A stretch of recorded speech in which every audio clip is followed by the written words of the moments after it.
বিভিন্ন সূত্র মারফত জানতে পারা যাচ্ছে ভারত তার রণকৌশল এবার তৈরি করে ফেলেছে। এই রণকৌশলের মধ্যে জেনারেল ওয়াকারুজ্জামানকে চরম বার্তা দেওয়ার ব্যাপারটি আছে, যেমন ভাবে বার্তা দেওয়া হয়েছিল সেই বিডিআর বিদ্রোহের সময় তৎকালীন সেনাপ্রধানকে, শেখ হাসিনাকে রক্ষা করার জন্য, ভারতীয় হাই কমিশনের কর্মচারীদের রক্ষার জন্য।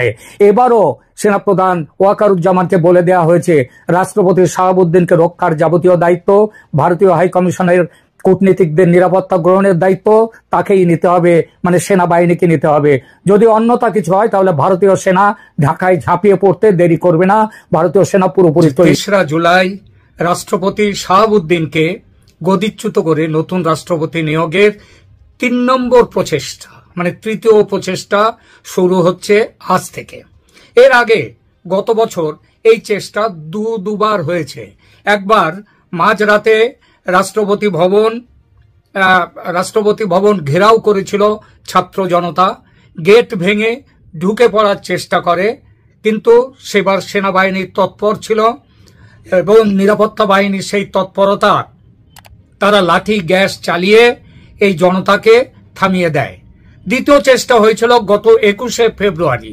সেদিন রাতে রাষ্ট্রপতি প্রথা মেনে ঢাকার শহীদ মিনারে ভাষা শহীদদের শ্রদ্ধা জানাতে গেলে তাকে সেখানেই ঘেরাও করার ছক কষেছিল একাধিক গোষ্ঠী। ঘেরাও করার কারণ যাতে তিনি বঙ্গভবনে ফিরতে না পারেন, এমনকি প্রয়োজনে তাকে মেরে ফেলার ছক পর্যন্ত সেদিন কষা হয়েছিল। পরিস্থিতি এমন দিকে গড়ায় যে গোয়েন্দা এবং নিরাপত্তা রক্ষীদের পরামর্শে সেদিন, মানে ওই ২১শে ফেব্রুয়ারি, রাষ্ট্রপতিকে তৈরি হয়েও দীর্ঘ সময় বঙ্গভবনে চুপচাপ বসে অপেক্ষা করতে হয়।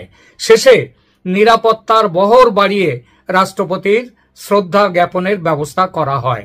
বাংলাদেশের রাজনীতির নিবিড় পর্যবেক্ষক যারা, তারা মনে করছেন আর একটি ৫ আগস্ট সংগঠিত করার লক্ষ্যেই বুধবার বন্দর নগরী চট্টগ্রাম দিনভর অচল করে রেখেছিল বৈষম্য বিরোধী ছাত্র জনতা। সেটা লক্ষ্য, মানে গতকাল, মানে ২রা জুলাই। তার লক্ষ্য ৩রা জুলাই থেকে শুরু হওয়া এই যে শাহাবুদ্দিন হটাও আন্দোলন, এই আন্দোলনের পরিস্থিতিটাকে গরম করার, বলে না সেই বাতাস গরম করার উদ্দেশ্য থাকে, সেই উদ্দেশ্যেই দিনভর চট্টগ্রাম অচল রেখেছিল বৈষম্য বিরোধী ছাত্র জনতা। ইতিমধ্যে ৩রা জুলাই থেকে শুরু হওয়া নবপর্যায়ের অভিযানের প্রথম দিন বঙ্গভবন অভিমুখে একটি বিরোধী জোটের পদযাত্রা কর্মসূচিকে কেন্দ্র করে বড় ধরনের সহিংসতা ও নাশকতার এক গভীর ষড়যন্ত্রের তথ্য ফাঁস হয়েছে। কি সেই তথ্য বলছি আপনাদের। ভারতীয় গোয়েন্দা সূত্র থেকে সম্প্রতি হাতে এসেছে একটি উচ্চ পর্যায়ের জরুরি ও গোপনীয় গোয়েন্দা প্রতিবেদন। এই প্রতিবেদনে বেশ কিছু চাঞ্চল্যকর তথ্য দেয়া হয়েছে। প্রতিবেদনে বলা হয়েছে এই পদযাত্রা যেটা আজ থেকে শুরু হচ্ছে ৩রা জুলাই থেকে, এই পদযাত্রা কেবল একটি সাধারণ প্রতিবাদ নয়, এর আড়ালে রাষ্ট্রপতিকে অপসারণ এবং বঙ্গভবনের নিয়ন্ত্রণ নেয়ার মতো বৃহত্তর ও বিপজ্জনক পরিকল্পনা রয়েছে।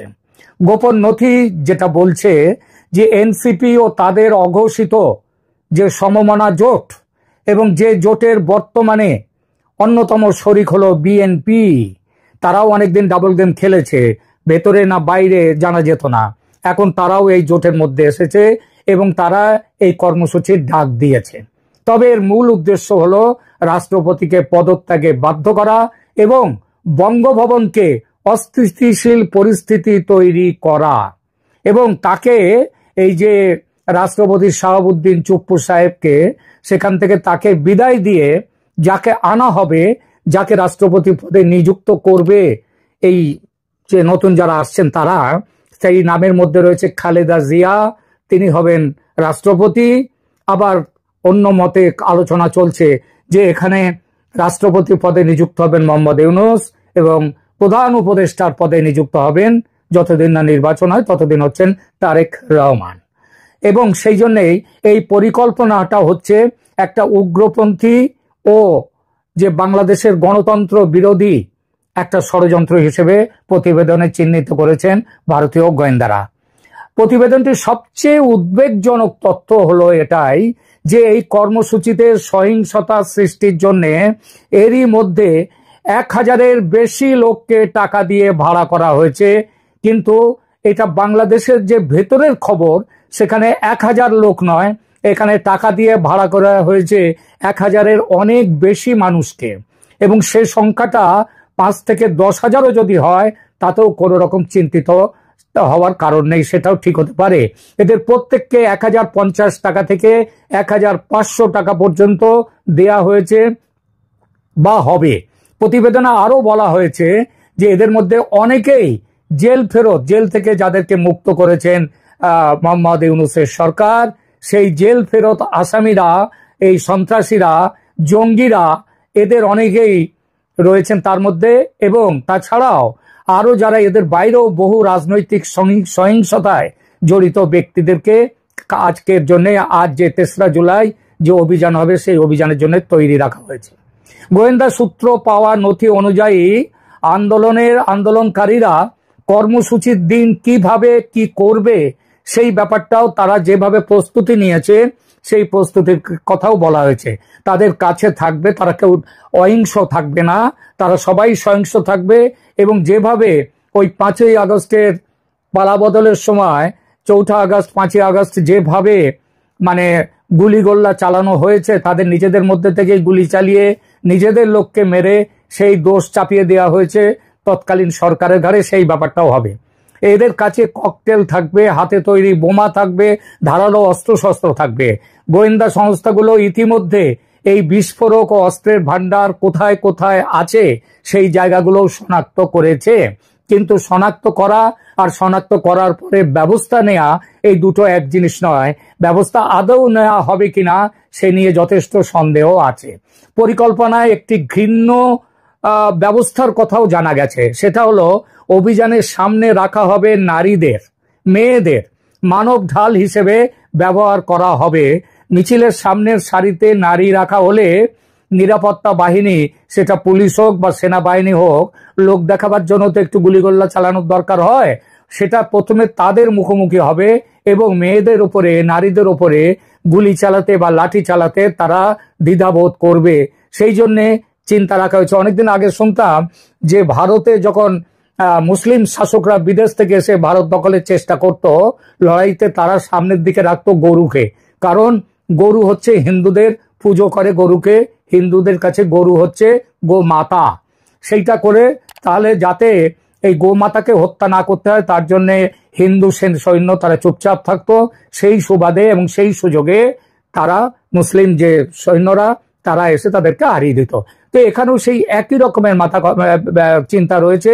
এখানে গরুর পরিবর্তে রাখা হবে নারীদের, যাতে নিরাপত্তা বাহিনী প্রথমে তাদের মুখোমুখি হয় এবং কোনো ব্যবস্থা নিতে দ্বিধাবোধ করে।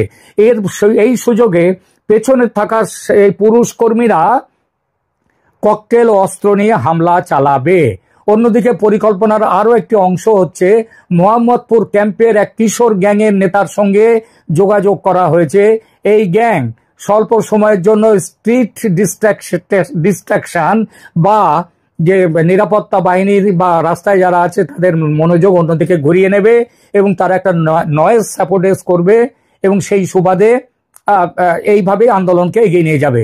প্রতিবেদনে দাবি করা হয়েছে যে পিনাকি ভট্টাচার্য, নাহিদ ইসলাম ও হাসনাতের মতো ব্যক্তিদের মধ্যে কথোপকথনের মাধ্যমে এই ষড়যন্ত্রের বিষয়টি নিশ্চিত হওয়া গেছে। সম্প্রতি রূপায়ণ টাওয়ারে ঢাকায় তাদের মধ্যে একটি গোপন বৈঠক অনুষ্ঠিত হয়, যেখানে সংঘর্ষের দৃশ্য কিভাবে তৈরি করা যায় তা নিয়ে বিস্তারিত আলোচনা হয়েছে।